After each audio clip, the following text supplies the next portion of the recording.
Shalom, shalom, shalom, Israël de Dieu. Que la paix et la grâce de Dieu soient sur chacun de nous. Vraiment, merci Seigneur. Merci pour vous. Merci pour vos prières. Merci pour vos encouragements. Merci pour les mains levées en notre faveur. Et merci à notre Dieu. Gloire à notre Dieu pour tout ce qu'il fait, pour tout ce qu'il nous encourage à faire. Et c'est toujours une joie de nous retrouver. Cela fait une semaine qu'on s'était pas vu, c'est vrai.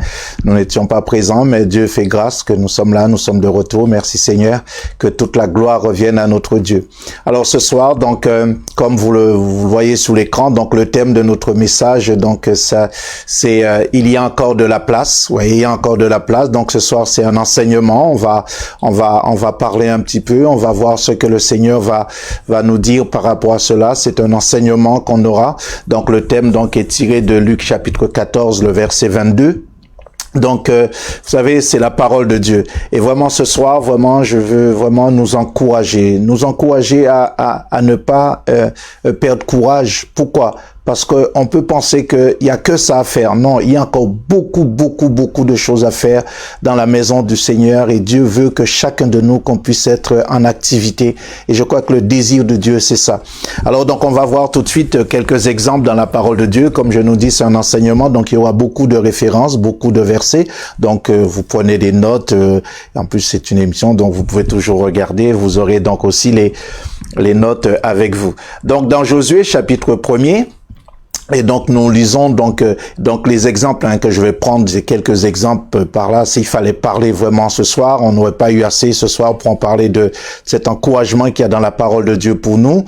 Alors il dit dans Josué chapitre 1er, les versets à partir du verset 5, il dit que nul ne tiendra devant toi tant que tu vivras. Je serai avec toi comme j'ai été avec Moïse. Je ne te délaisserai point, je ne t'abandonnerai point.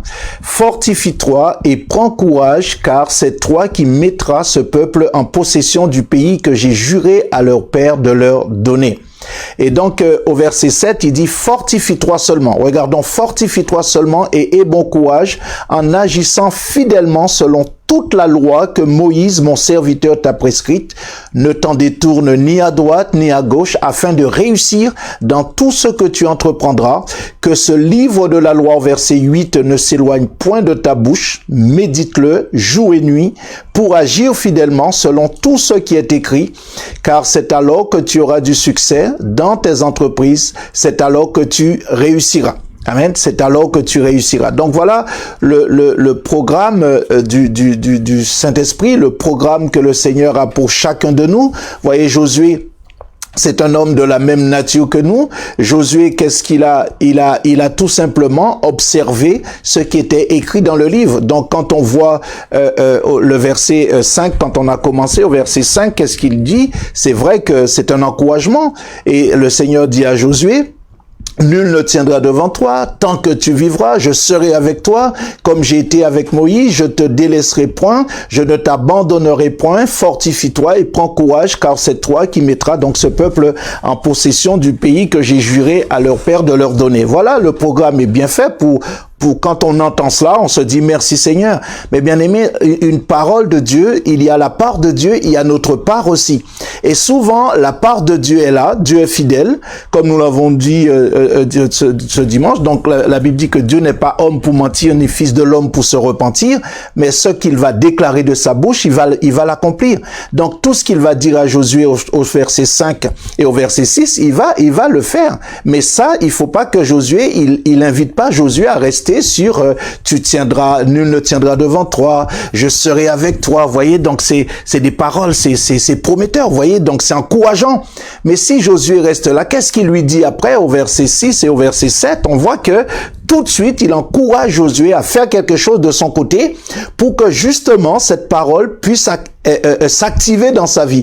Et qu'est-ce qu'il va faire? Il lui dit, maintenant, il faut qu'il fasse quelque chose. Josué, donc les versets 6, 7, 8 et 9, il dit à Josué quoi?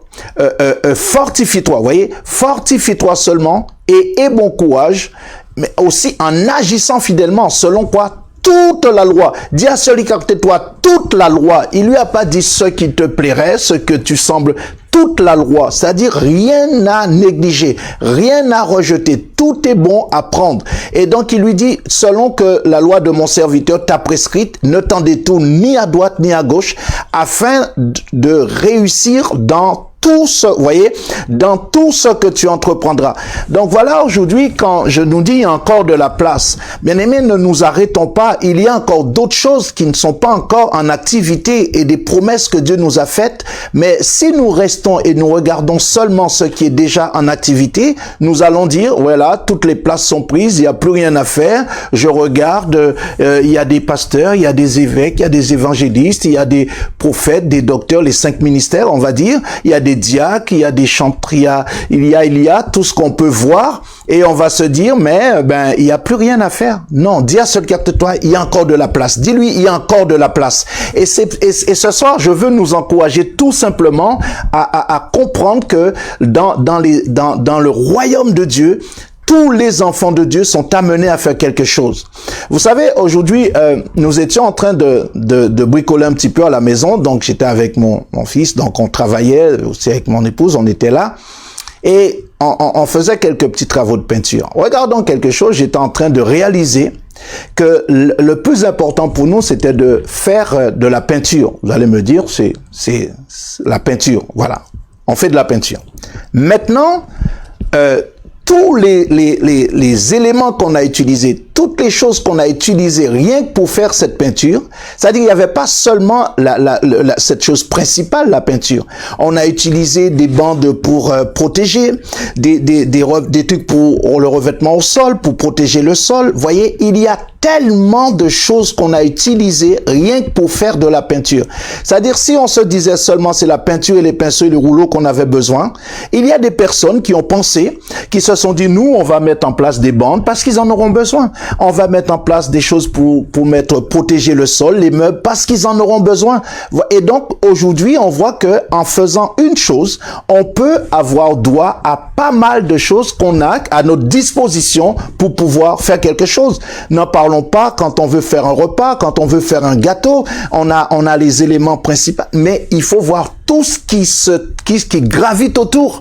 Dans la maison du Seigneur, il dit à Josué, tout ce que tu entreprendras, regardons bien, tout ce que tu entreprendras, verset 8, se trouve où? Dans le livre de la loi. Ne t'éloigne point de ce livre, médite jour et nuit. Vous savez, si tu veux réussir dans ta vie spirituelle, la réussite se trouve dans un seul lieu. C'est pas en allant par-ci, par-là que tu trouveras la réussite. La réussite se trouve dans le livre de la loi, vous voyez?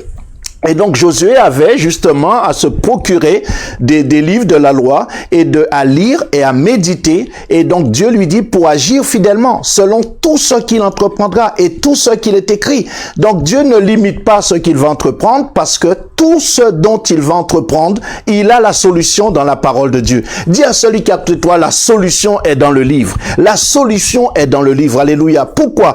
Parce que si nous voulons aller faire de nous-mêmes ou chercher ailleurs, on n'en trouvera pas. Amen. Que le nom de Dieu soit glorifié. Alors donc Josué est encouragé par les livres et pourtant il avait déjà vu Moïse. Il aurait pu dire voilà, tout ce que Moïse a fait, tout ce que j'ai vu Moïse faire, cela me permettra de réussir.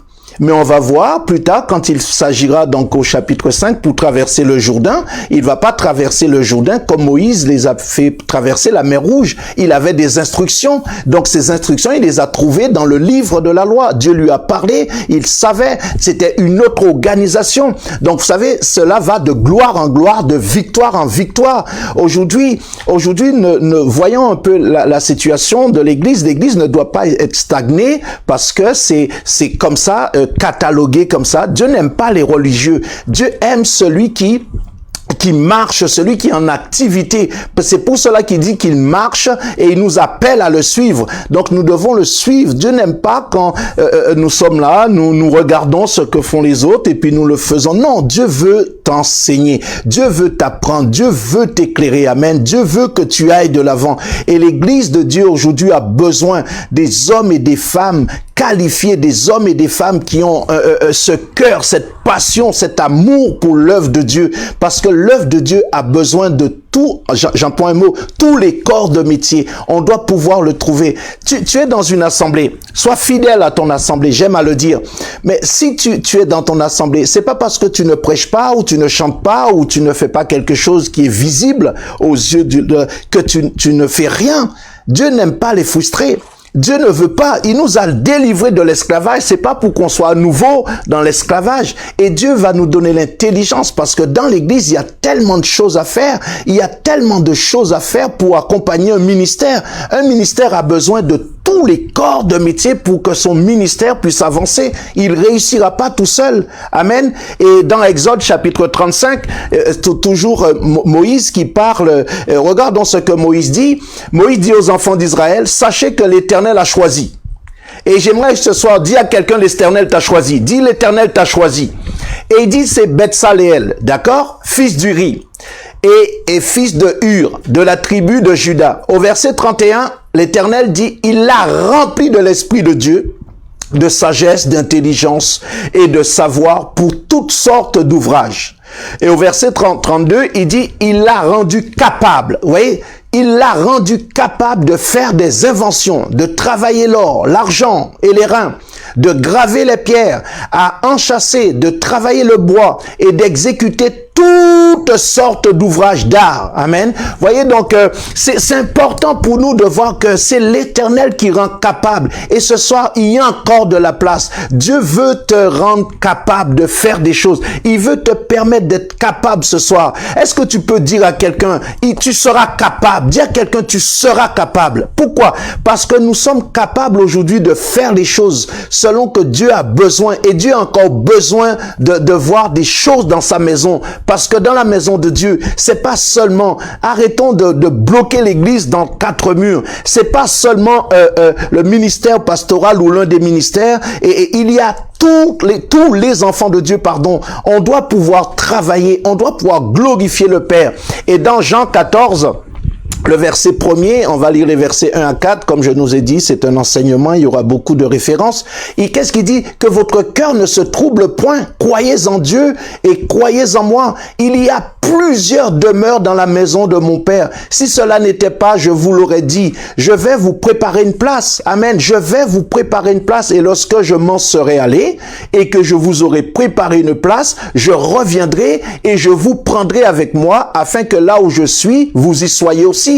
Vous savez où je vais et vous en savez le chemin. Amen. Et le verset 6, il dit que Jésus déclare, il dit, je suis le chemin, la vérité, la vie et nul ne vient au Père que par moi.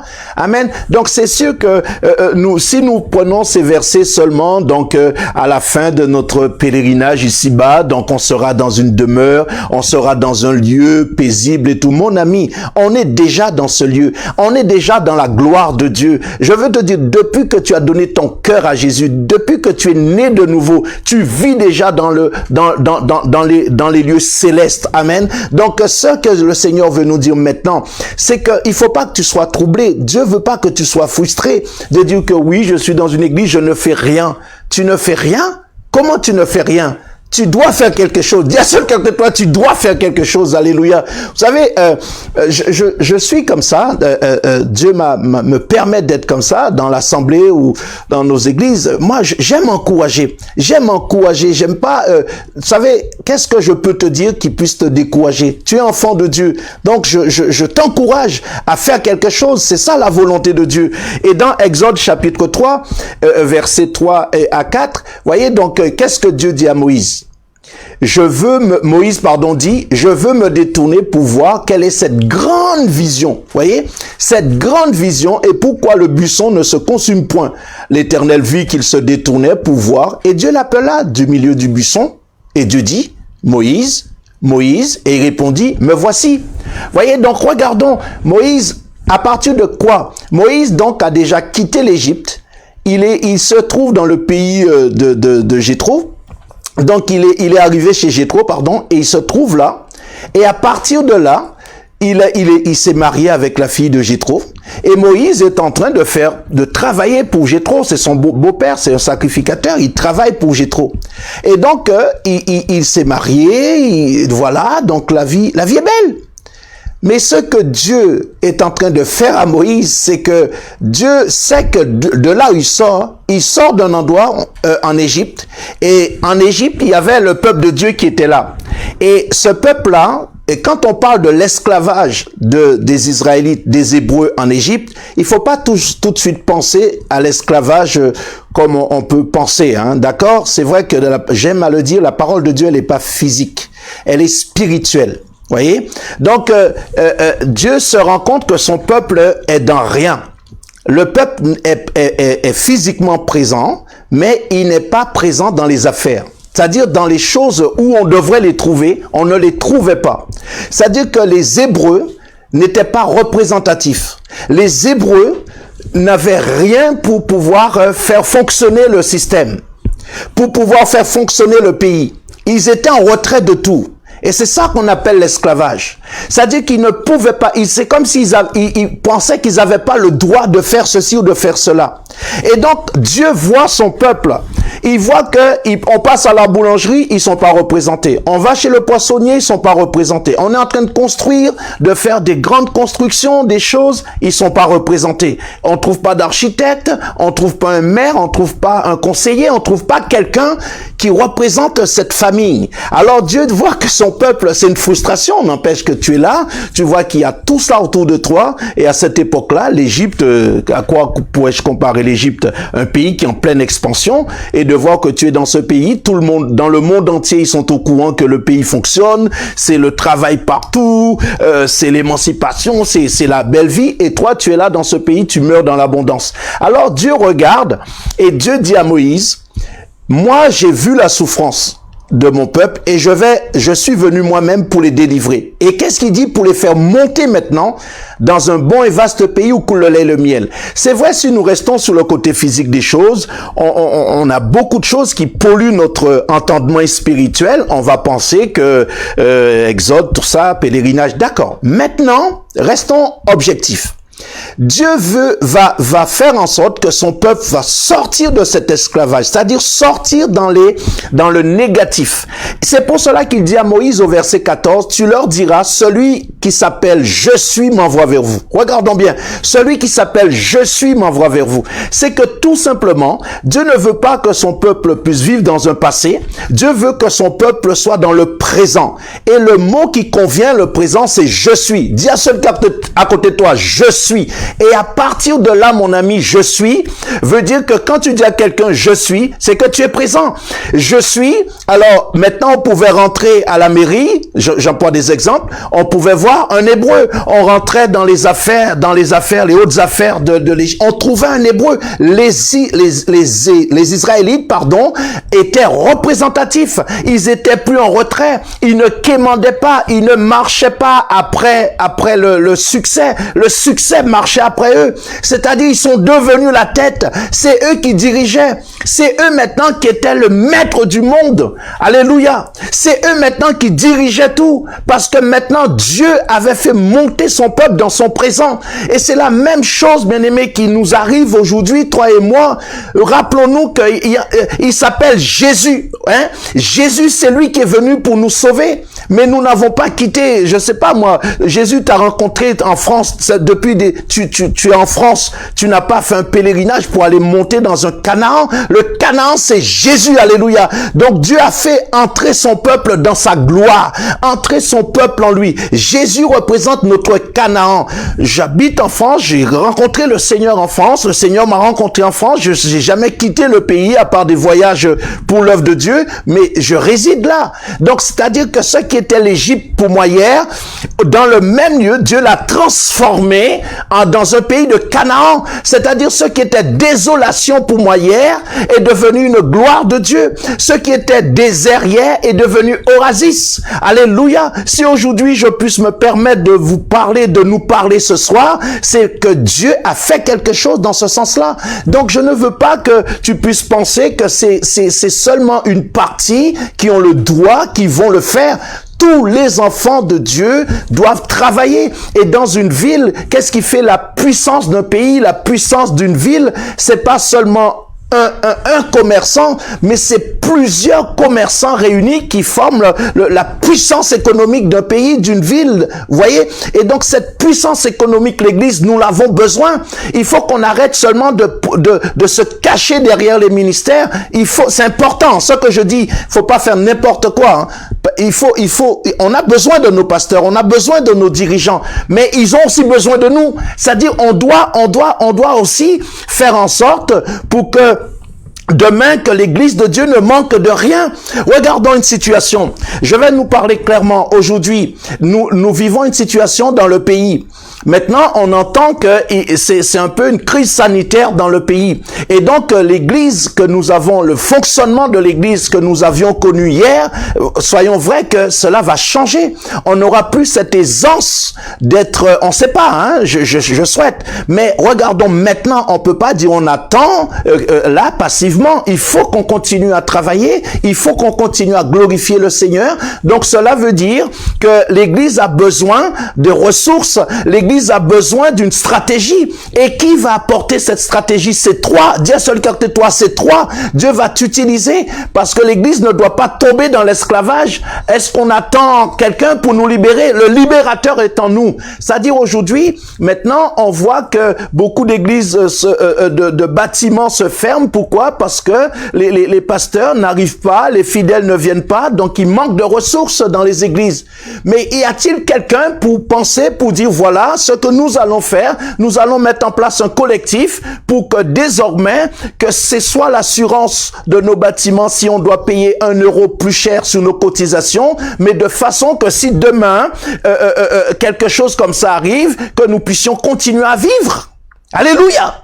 Et ça, c'est pas forcément le travail du pasteur, mais c'est le travail de toi qui est dans l'église, qui a fait des études, qui a l'éloquence, qui sait parler, qui peut te présenter devant une autorité, qui peut te présenter. Et là, nous sommes pas en train de défendre un clocher, nous sommes en train de parler de la maison de Dieu, l'église dite évangélique dans sa globalité. Alléluia, gloire à Dieu. Et donc, qui demain? Alors, donc, on va mettre la clé sous le paillasson? On va attendre que? Non, bien aimé, il faut qu'on trouve une stratégie. Et dans ce moment-là, le Seigneur veut... Regardons dans le livre de Daniel, j'avais pas mis en référence, mais dans Daniel chapitre 1er, nous pouvons lire quelques versets dans Daniel chapitre 1er.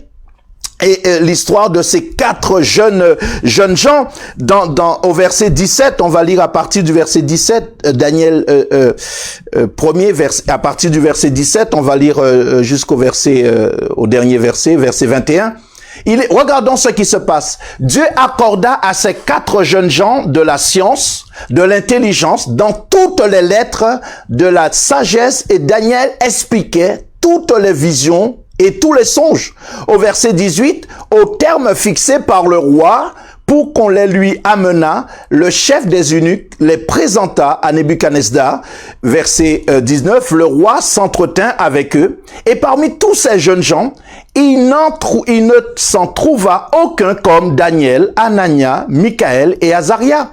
Ils furent donc admis au service du roi. Je dis, ils furent donc admis au service du roi. Au verset 20, sur tous les objets qui réclamaient de la sagesse et de l'intelligence et sur lesquels le roi les interrogeait, il les trouvait 10 fois supérieurs à tous les magiciens et astrologues qui étaient dans tout son royaume. Amen. Donc, ainsi fut Daniel jusqu'à la première année du roi Cyrus. Donc, ces 4 jeunes gens, c'est des hommes de la même nature que nous. Mais regardons ce qui se passe. C'est Dieu qui leur a accordé parce qu'il y avait une stratégie, il y avait quelque chose à faire. Et ce ne sont pas des astrologues, ce ne sont pas des voyants, ce ne sont pas je ne sais pas qui aujourd'hui qui vont... ce ne sont pas ces hommes-là qui vont nous apporter la solution. C'est Jésus la solution. Dis à quelqu'un, c'est Jésus la solution. Amen. Donc, c'est normal aujourd'hui que ça soit l'église. L'église, c'est le temps de l'église. Je parle pas du bâtiment, je parle de l'église que tu es. C'est le temps de l'église marqué par Dieu pour que son église puisse faire faire un bond et aider cette nation à plier les genoux et à confesser que Jésus-Christ est Seigneur. Amen. Et si nous restons toujours comme cela, à toujours vouloir, maintenant c'est devenu un classique, c'est coup d'État dans l'Église. On veut prendre la place de celui-là, on veut prendre la place de l'autre. Mais ça, on sent bien qu'il y a une volonté en nous de faire quelque chose. Mais on s'est arrêté à quoi? On regarde, il y a donc les prédicateurs, il y a les chantres, il y a les musiciens, il y a les diacres, il y a l'accueil. On peut compter sur le doigt des deux mains le nombre de services qu'il y a dans une réunion d'église. Donc, c'est-à-dire que nous nous sommes arrêtés là. Mais il y a d'autres choses à faire. Dis à celui qui est à côté de toi, il y a encore de la place. Dis-lui, il y a encore de la place. Alléluia. Et l'église de Dieu aujourd'hui, le Seigneur veut que son église soit représentative, que l'église soit présente dans tous les domaines de la vie. Amen. Et Dieu ne veut pas que tu sois frustré. Tu vas dire, oui, je suis devenu chrétien. Combien de fois tu vas penser, tu vas dire que avant ma vie était meilleure? Pardonnez-moi, mais c'est souvent j'entends ces genres de choses. Pourquoi? Les Hébreux aussi, ils ont dit ça. Oui, ils ont dit à Moïse, on était beaucoup mieux en Égypte. On aimerait rester là que de mourir dans le désert. Mais ils se sont pas rendus compte qu'ils avaient la manne tous les jours. Ils ont jamais manqué de rien. Les chaussures qu'ils avaient ne s'usaient pas. Les vêtements étaient toujours intacts. Ils se sont pas rendus compte de la gloire de Dieu. Mais ils se projetaient toujours dans le passé. Vous savez, quand le passé te tient, et il y a dans le passé un ennemi terrible. Lui, c'est toujours te renvoyer dans le passé pour te ridiculiser. Mais ce soir, lève-toi, dis, j'ai décidé, comme Moïse a dit, me voici, lève-toi, dis à celui qui est à côté de toi. S'il y a quelqu'un à côté de toi, dis-lui, mon ami, mon frère ou ma soeur, lève-toi. C'est le moment qu'on puisse se lever, Église. Pourquoi? Parce que le Seigneur travaille avec ceux qui se lèvent. Amen. Dans Ésaïe chapitre 9, à partir du verset 5, il est dit ceci, car Ésaïe chapitre 9, on va lire à partir du verset 5, il dit que, car un enfant nous est né, un fils nous est donné, et la domination reposera sur son épaule, et on l'appellera admirable, conseiller, Dieu puissant, Père éternel, prince de la paix. Et le verset 6 nous dit ceci. Et donc, il faut quoi? Qu'est-ce qu'il faut faire maintenant? Il faut donner à l'Empire. Il faut donner à l'Empire ce qui appartient à l'Empire. Amen. Et on va lire le verset 6. Juste le verset 6. Donc, comprenons que c'est important pour nous, voilà, donner à l'Empire de l'accroissement.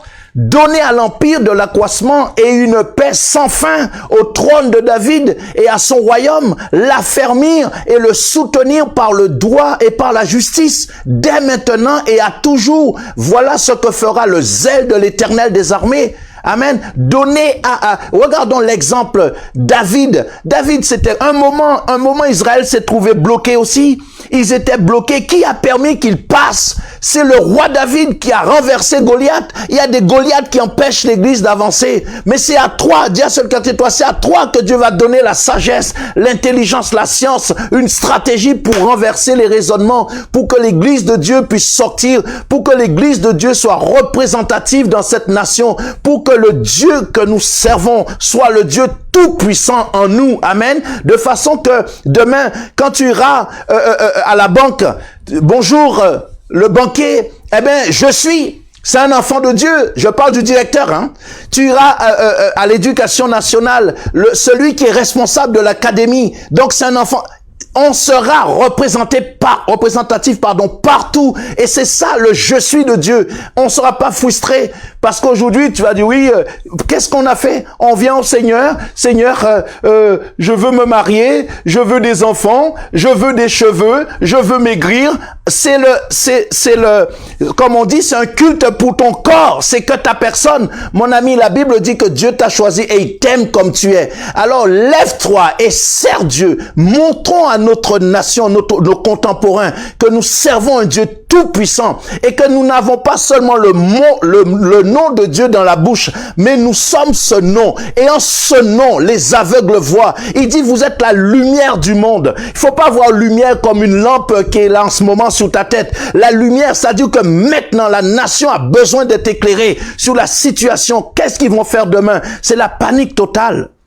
La panique totale, c'est la peur. Tout le monde vit dans la peur. Hier, tu éternuais. Aujourd'hui, si tu éternues, tout le monde se retourne comme si vous voyez dans quelle situation que nous vivons? Eh bien, sois une lumière. C'est là que Dieu veut que tu brilles. Il veut pas que tu ailles dire à ton frère demain, ouais, il faut prier, il faut attention, hein, il faut le faire, ces choses-là. Mais arrêtons vraiment de penser à nous. Il faut se lever et se mettre en avant. Je sais de quoi je te parle, mon ami. Lève-toi. Moïse s'est levé, il a laissé tous les trucs de Jéthro. Jéthro même est venu pour lui dire et se rendre compte que ce qu'il faisait, il le faisait pas bien. Jéthro lui a dit, Moïse, maintenant il faut que tu puisses établir des hommes et avec toi pour pouvoir mener à bien cette mission. C'est trop grand pour toi. Vous voyez que il fallait que d'autres personnes s'associent avec lui. Il faut pas penser que oui, je viens à 10h, je finis à midi, je rentre chez moi, l'église est derrière moi. Tu es l'église de Dieu, tu es la lumière du monde, tu es le sel de la terre. Il faut que tu brilles parce que Dieu a besoin de toi. Et nous allons finir avec Luc chapitre 14, c'est le même chapitre que nous avons lu au début, qui dit ceci. Le serviteur dit, Luc 14, verset 22, le serviteur dit, Maître, ce que tu as ordonné a été fait. Il y a encore de la place. Et le maître dit au serviteur, va dans les chemins et le long des haies. Et ce que tu trouveras, contrains-les, d'entrer afin que ma maison soit remplie. Afin que ma maison soit remplie. Dieu veut que sa maison soit remplie.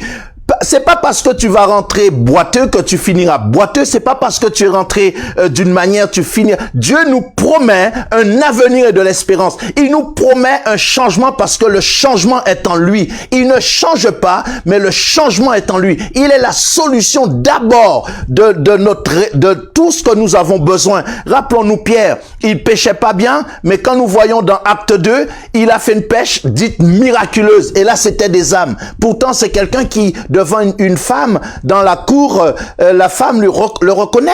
Il dit, toi aussi, tu étais avec eux. Il dit, non, moi, je ne connais. Il a rogné 3 fois. Mais c'est pas le fait de rogner, c'est pas un problème. Mais on voit que le Seigneur lui a donné la sagesse, la puissance, le pouvoir par son esprit dans Acte 2. Donc après, il pouvait maintenant défier tout au point que son ombre guérissait des malades. Il y a encore de la place, bien-aimés. Rentrons dans la puissance du royaume de Dieu. Mais ça, nous allons le trouver où ça? Dans le livre, dans la Bible, de la Genèse à l'Apocalypse. Lisons la parole de Dieu, lisons la Bible, méditons la parole de Dieu. Au lieu de passer du temps à regarder toutes sortes de feuilletons, d'écouter les informations qui vont te dire, oui, on a retrouvé plusieurs cas, il y a plus de cas. Ça, c'est de la pollution. Maintenant, souviens-toi de ce que le Seigneur t'a dit maintenant. Même si 10 000 ou 11 000 tombent, maintenant, il te garantit, celui qui demeure à l'abri du Très-Haut repose à l'ombre du Tout-Puissant. Tu n'es pas là pour promener des regards inquiets, pour savoir ce qui se passe,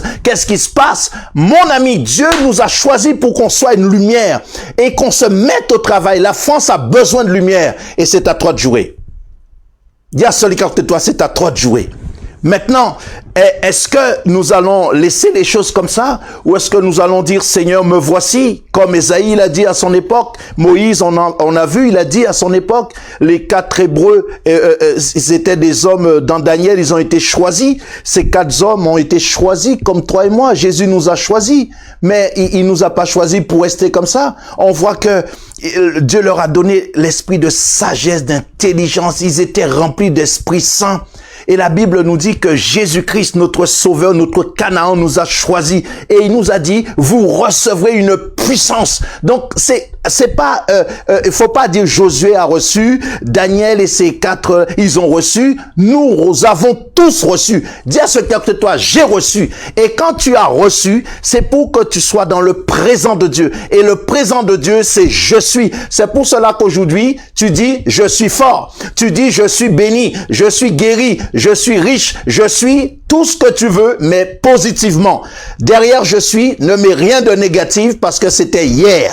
Aujourd'hui là, le pauvre dit, je suis riche. Amen. Que le Seigneur puisse te bénir. Et cette richesse, je parle pas d'argent. Hein. C'est souvent dès qu'on parle de richesse dans une assemblée, on parle d'argent. Moi, je parle de richesse, d'intelligence, sagesse, l'esprit de bonne volonté pour pouvoir faire des choses. Parce que la volonté de Dieu, bien-aimé, c'est une nourriture. Et Jésus l'a dit à ses disciples quand ils sont revenus dans Jean 4. Ben, ma nourriture, c'est quoi? C'est de faire la volonté de celui qui m'a envoyé. C'était une nourriture. Tu seras tellement nourri. Je sais de quoi je te parle, mon ami. Tu ne manqueras de rien. Tout ce que tu entreprendras, tu réussiras. Je dis souvent, c'est pas de la prétention. Je sais pas si je dois le dire là, mais je le dis quand même. Moi, je dis, je sais rien faire, mais tout ce que j'entreprends, je réussis. Pourquoi? Parce que je veux pas m'embarrasser à savoir tout, mais au moment opportun, j'ai la solution. Pourquoi? Parce que celui qui marche, qui m'accompagne, c'est le bonheur et la grâce. Donc, automatiquement, quand j'ai besoin, au moment opportun, je sais que mon Rédempteur est vivant. Et le juste vit par la foi. Que Dieu te bénisse. Que la paix et la grâce de Dieu soient sur chacun de nous. J'espère que vraiment le Seigneur t'a permis de comprendre et de vivre un peu ce qu'on a partagé ensemble ce soir. Et vraiment, il y a encore de la place, bien-aimé, dans la maison du Seigneur. Vous savez, aujourd'hui, je suis pas seulement pasteur d'une assemblée. C'est pas important ce que je dis. C'est Jésus qui est important, mais c'est juste pour nous encourager. Aujourd'hui, nous avons quelques assemblées comme ça. Je veux pas dire plus parce que aujourd'hui, c'est pas ça qui fait de nous ce que nous sommes. C'est Jésus. Je suis aussi coprésident d'une grande association. Je suis aussi responsable en Île-de-France avec quelques pasteurs. Nous mettons en place des choses. Vous voyez, il y a encore de la place. Mais où est-ce que je trouve la force, tout ça pour faire? C'est parce que je me suis levé. Je suis pas meilleur que toi, mais j'ai en moi celui qui est meilleur que celui qui est dans le monde. Et tant que tu vas rester assis dans ton fauteuil et que tu vas passer ton temps à murmurer, à dire que oui, tu vas laisser l'esprit vous savez, des fois on est comme frustré. C'est ça l'esclavage. Et tu peux même être dans l'église et être frustré. C'est ça l'esclavage. Oui, tout le monde réussit, je ne réussis pas. Comme les Hébreux en Égypte. Et tu es voué à faire des choses que tu ne veux pas.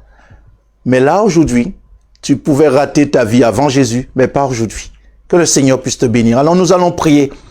Nous allons prier premièrement ce soir pour tous ceux qui veulent choisir cette vie de victoire, ce Canaan, ce pays où coule le lait et le miel.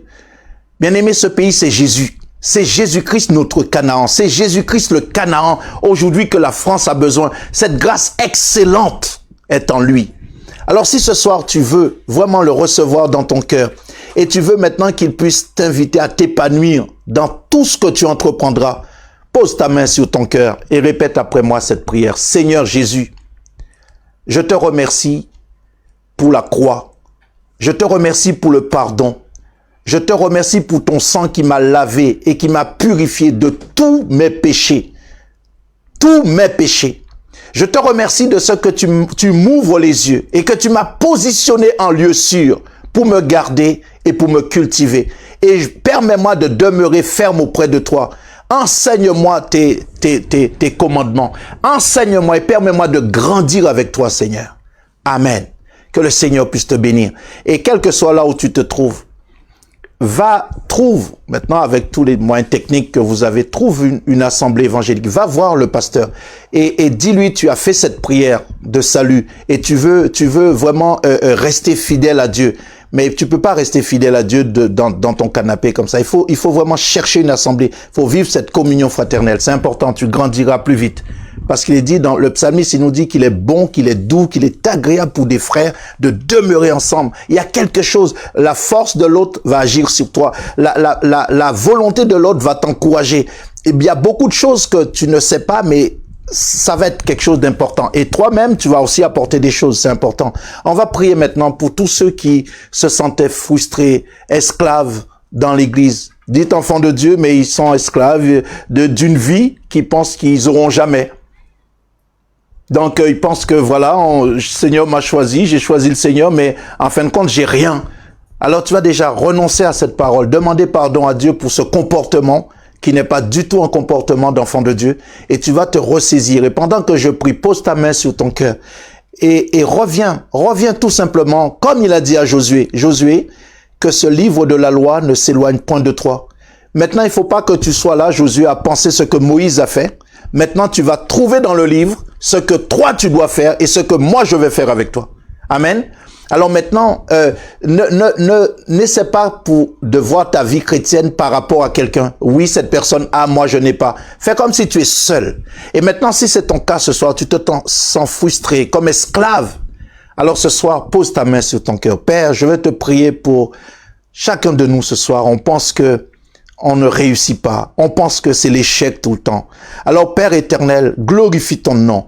Permets-nous, Seigneur mon Dieu, de prendre conscience, de lire ta parole, de manger ta parole, de méditer ta parole, de nous nourrir de la Bible, Seigneur, de façon qu'on puisse trouver le verset, le mot-clé qui ouvrira, Seigneur, ce qui est fermé et qui fermera ce qui est ouvert, afin qu'on soit, Seigneur mon Dieu, totalement à toi. Père Saint, glorifie ton nom, Seigneur. Glorifie ton nom. Que notre motivation ne soit pas le miracle de quelqu'un. Que notre motivation ne soit pas ce que tu as fait dans la vie de quelqu'un. Que notre motivation soit la communion, la relation avec toi, Seigneur. Glorifie ton nom, Père, dans le nom puissant de Jésus-Christ. Amen. Amen. Nous allons nous arrêter là ce soir et je remercie le Seigneur vraiment pour toi. Et donc, partagez à vos proches, à vos potes, à vos collègues de travail. Je parle de ceux qui ne connaissent pas le Seigneur. Partagez-leur le site de façon qu'ils puissent aussi recevoir soit lumière, soit c'est bien de le partager avec des chrétiens, j'ai rien contre, mais le plus important c'est faire en sorte que ce message soit entendu pour ceux qui ne connaissent pas le Seigneur et qui puissent se tourner vers le Seigneur. Amen. Partagez le lien, partagez à vos potes, à vos proches et que le Seigneur puisse vous bénir. Alors donc Dieu voulant, on se voit très prochainement. Je te souhaite une excellente soirée. Restez bénis et surtout, il y a encore de la place. Donc, tu peux te réjouir, tu peux rêver. Amen. Je t'invite à rêver. Je t'invite à rêver. Tu es utile pour l'Église de Dieu. Tu es utile pour le ministère, pour ton pasteur, pour tous les ministères dans ton assemblée. Tu es utile. Que Dieu te bénisse. À très bientôt. Restez bénis. J'ai confiance en toi, Seigneur.